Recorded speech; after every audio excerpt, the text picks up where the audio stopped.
Existem algumas situações que nós chegamos naquele ambiente de surpresa, mas existem algumas situações que Deus permite que a gente retorne para ela. E eu entendi que quando Deus permite que a gente retorne para um ambiente de onde Ele mesmo nos tirou, é porque de alguma forma a gente não aprendeu aquilo que Ele gostaria que nós tivéssemos aprendido. E logo eu te convido para você racionalizar junto comigo e não é racionalizar a palavra, para você raciocinar junto comigo o porquê que ele, primeiro, ele permitiu que a gente saísse sem ter aprendido, e segundo, porque ele permitiu que a gente voltasse.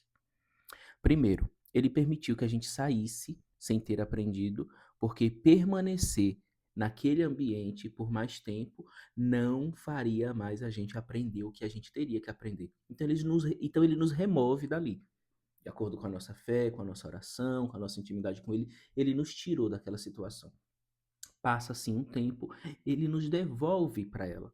Porque quando acontece esse movimento de ser devolvido para a situação, você volta para ela com uma outra perspectiva, com uma outra visão. E lá dentro você vai conseguir se questionar, analisar e tentar entender e procurar o motivo e a razão do porquê você está ali de volta, empurrado pelo próprio Deus. E esse é o motivo dele ter permitido que nós voltássemos para aquele ambiente, para aquela guerra que talvez a gente tenha lutado tanto para poder sair dela. E aí é onde a gente precisa o tempo inteiro se questionar, se perguntar: o que é que o Senhor quer que eu aprenda nessa situação? Voltando para isso, voltando para este local de onde aparentemente o Senhor me tirou um tempo atrás. Todas as vezes que a nossa confiança ela está acomodada, ela está abalada, ou ela está estagnada, o Espírito Santo ele nos conduz de volta para o deserto. Porque muitas vezes o deserto ele é tido como um lugar de tribulação, de seca, de escassez, de falta, de sol árido, quente, mas nós não encaramos o deserto como também um ambiente de preparação, como um ambiente de aprendizado. É uma faculdade, é uma escola o deserto, porque se você tá ali dentro, sabe aquilo? Um exemplo, eu sou pobre. Então, já que eu sou pobre, já que eu estou aqui, eu vou estudar maneiras de enriquecer, de prosperar, de sair disso aqui. Já que você então assim, abraça a sua realidade e comece a buscar meios de sair dela. Eu entendo dessa forma. Já que você está no deserto, comece a estudar o ambiente e pesquisar, entender do próprio Deus, de você mesmo, o que é que você precisa fazer para sair desse ambiente, para sair desse local. E com isso você vai estudando, você vai aprendendo, você vai exercitando a sua intimidade, exercitando a sua oração, exercitando sim propósitos. Porque nada consegue ser completo se você não respeitar os processos. Sempre que você avança algo, sempre que você pula uma etapa, você deixa de estar presente na totalidade do que é para ser seu, porque você pulou alguma fase. E quando a nossa confiança ela está abalada, a gente não consegue acreditar que Deus está com a gente dentro daquele deserto. Aí quer dizer que no momento bom você acredita que é Deus com você, mas no momento ruim você acredita que está sozinho.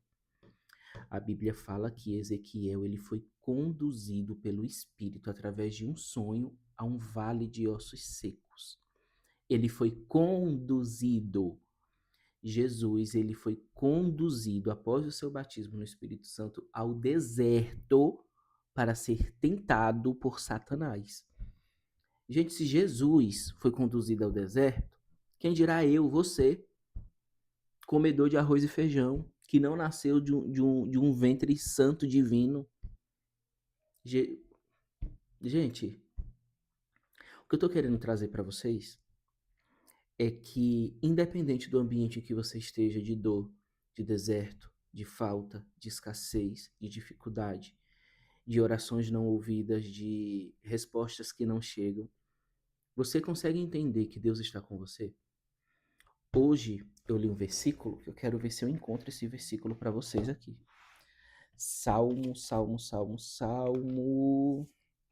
Achei. Davi, no momento dele de desespero, tinha pecado, tinha sofrido, estava pagando as consequências do seu pecado, se redimindo perante Deus, tinha enfrentado diversas guerras, conquistado demais, porém, quanto mais ele conquistou, mais pesado o fardo dele ficou. E chegou um momento em que ele já não estava mais aguentando e ele falou o seguinte, no Salmo 94, versículo 17 até o 19. Se o Senhor não tivera ido ao meu auxílio, a minha alma quase que teria ficado no silêncio. Quando eu disse, o meu pé vacila, a tua benignidade, Senhor, me susteve, me sustentou. Na multidão dos meus pensamentos dentro de mim, as tuas consolações recrearam a minha alma. Quando ele pensou que iria vacilar, Jesus estava com ele. Quando ele ia se calar, a presença de Deus se fez presente.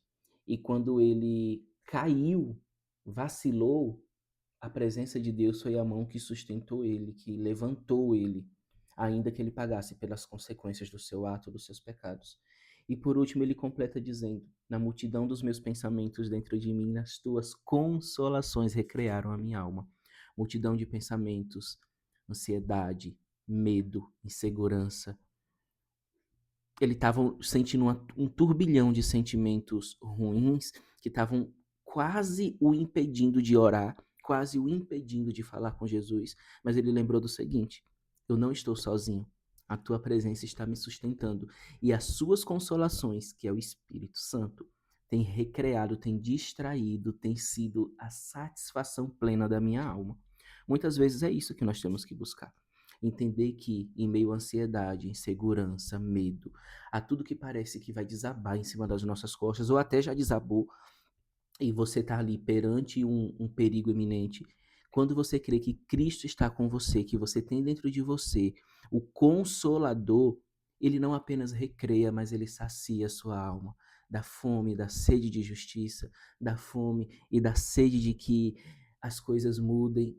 Ele te sacia quando você está presente nele. E eu queria trazer esse suspiro, esse afago para você através dessa palavra. Que o Espírito Santo, através da sua fé e da sua confiança, venha ser o consolador que vai não só recrear, mas saciar a fome e a sede da sua alma. Que você seja abençoado e até o próximo vídeo.